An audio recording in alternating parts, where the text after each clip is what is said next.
Good day everyone.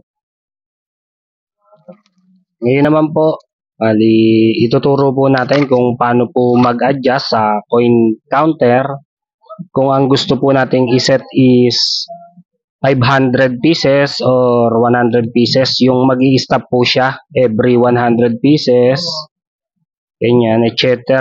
Or kung ano po ang gusto nyong limit count.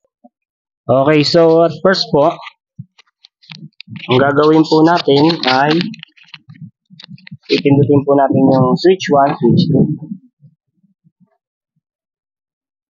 switch 1, switch 2.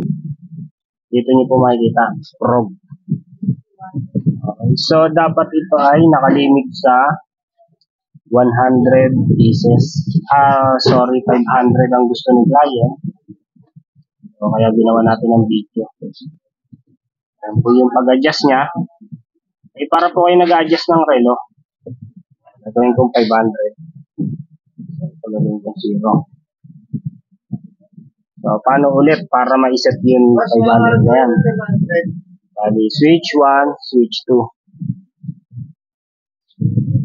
Okay. So, yun na po, naset na po natin. Dapat ito is 1 lang. Gawin lang natin itong 1. Okay. Done na yan. Once na done na po yan, okay na po yan. Double check natin, switch 1, switch 2. Ang gusto natin 500 pieces, yan po nasa unahan. Tapos, kung ilang coins, 1 na lang ang nilalagay ko dito. Okay, that's all po. Maraming salamat po. Thank you.